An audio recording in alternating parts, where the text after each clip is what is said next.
দিল্লির পর বাংলায় মদ কেলেঙ্কারি, সামনে এলো কোটি কোটি টাকা দুর্নীতির অভিযোগ। আবগারি নীতি বদলে কার অ্যাকাউন্টে ঢুকতো মদ বিক্রির কারি কারি টাকা? অভিযোগের আঙুল অভিষেক বন্দ্যোপাধ্যায়ের দিকে। ক্ষমতায় থাকাকালীন কয়লা পাচার, বালি পাচার এবং শিক্ষক নিয়োগ দুর্নীতিতে নাম জড়িয়েছিল অভিষেকের।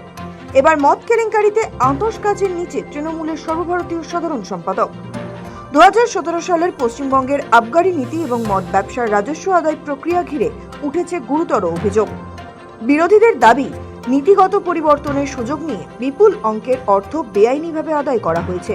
যদিও এই অভিযোগের কোনো তদন্তকারী সংস্থার চূড়ান্ত প্রমাণ এখনো প্রকাশ্যে আসেনি।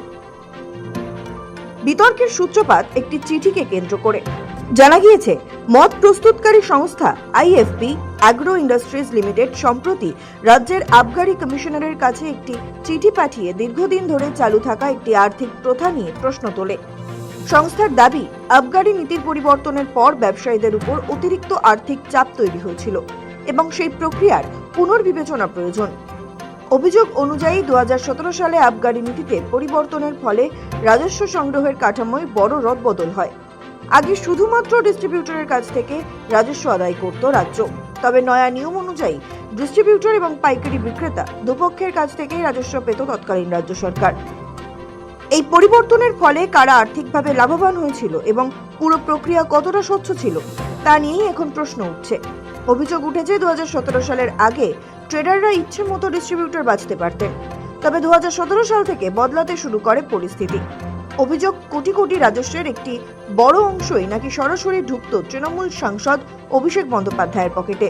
শুধু অভিষেক নন, তার ডান হাত ফলতার জাহাঙ্গীর খান নাকি এই দুর্নীতিতে যুক্ত ছিলেন। জাহাঙ্গীর খান নাকি ধমকাতে চমকাতে শুরু করেন ডিস্ট্রিবিউটরদের। তৃণমূল নেতাদের দাবি মতো টাকা না দিলে ব্যবসায় বন্ধ হয়ে যাবে বলেই হুমকি দেওয়া হতো। তার ফলে বাধ্য হয়ে কাঁড়ি কাঁড়ি টাকা দিতে হতো ব্যবসায়ীদের। ডিস্ট্রিবিউটরদের দাবি, সব টাকাই ঢুকতো অভিষেকের অ্যাকাউন্টে। জাহাঙ্গীর খানের নির্দেশ মতো ব্যবসায়ীদের মদের বোতল পিছু 3 টাকা করে দিতে হতো। এবার বাংলায় সরকারের পালা বদলের পর এই তথ্য প্রকাশ্যে আসে।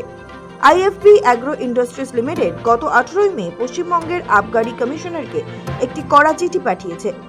অবিলম্বেই রাজস্ব আদায় বন্ধের দাবি জানানো হয়েছে। চিঠিতে উল্লেখ করা হয়েছে, যেহেতু একটি নতুন সরকার ক্ষমতায় এসেছে, তাই সংস্থা মনে করে নতুন সরকার এই ধরনের কার্যকলাপ বন্ধ করবে। এক সর্বভারতীয় সংবাদ মাধ্যমের প্রতিবেদন অনুযায়ী ইতিমধ্যেই সেই সংক্রান্ত নথিপত্র মুখ্য সচিব মনোজ আগরওয়ালের কাছে পৌঁছে গিয়েছে। এই বিষয়ে জানানো হয়েছে মুখ্যমন্ত্রী শুভেন্দু অধিকারীকেও। এই খবরটি প্রকাশ্যে আসার পর রাজনৈতিক মহলেও উঠেছে সমালোচনার ঝড়। বিজেপির তরফে অমিত মালব্য বলেন, পশ্চিমবঙ্গের মদ কেলেঙ্কারি দুর্নীতির সংস্কৃতিরই প্রমাণ। এই দুর্নীতি একটি সিন্ডিকেটের ইঙ্গিত করে, যার কেন্দ্রবিন্দুতে ছিলেন মমতা এবং অভিষেক বন্দ্যোপাধ্যায়। সত্যকে আর ধামাচাপা দেওয়া যাবে না। যারা বাংলাকে লুট করেছে তাদের কৃতকর্মের জন্য জবাবদিহি করতে হবে।